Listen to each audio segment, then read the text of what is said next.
Well, Prop 32 for independent voters is a disaster. We just passed open primary, Proposition 14, that for the first time gives the opportunity for independent candidates run for office and for Democrats and Republicans who might not be supported by the party bosses to be competitive in those elections.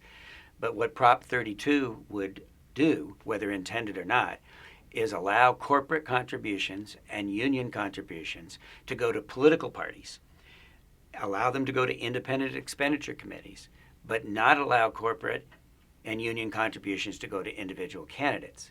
Now, the idea of prohibiting corporate and union contributions to individual candidates sounds attractive, but when you continue to allow those same corporate and union contributions to go to political parties controlled by party bosses, then it gets a little scary, and it's pretty simple why that is. If a person runs for office and they don't enjoy the support of the political party bosses, that person would only be able to raise money from individuals. And the people they're running against, supported by the political parties, would have the corporate contributions and union contributions, and it would be almost impossible for those independent, non-political party supported candidates to be competitive. And even worse than that for independent voters is that the corporate contributions and the union contributions would be funneled through the political parties and then made available for the benefit of the candidates who are endorsed by the political parties, and we as voters would never get to see that. So the political parties essentially operate as a laundromat to cover the tracks of the corporate contributions, cover the tracks of the union contributions. And we get the same result as we had under the old closed primary system where the political parties are in control.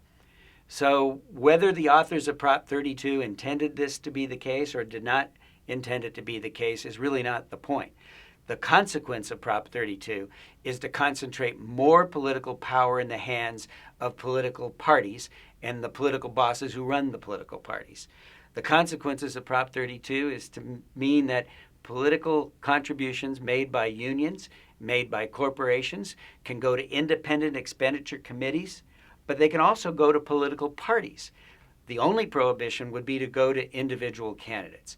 So from the voter's perspective, the same people end up getting money from the same places, except the voter doesn't get to see it because the money is filtered through the political parties or filtered through independent expenditure committees.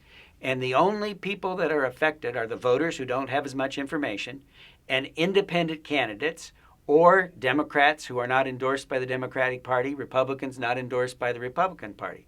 So candidates who try to run against the political party power structure are put at a disadvantage. You're now not only running against the political bosses, you're running against corporate contributions and you're running against union contributions. And unless you're personally wealthy, able to finance your own campaign, you'll be swamped by the money that the party bosses are able to control. Proposition 14 has created the most competitive political environment in California's history. Ballotpedia has pointed out that California has moved, as a result of open primary, from being the country's least competitive state to being its most competitive state. Proposition 32 would undo all that progress and give back to the political bosses the same inordinate political power that they enjoyed before the voters passed the open primary.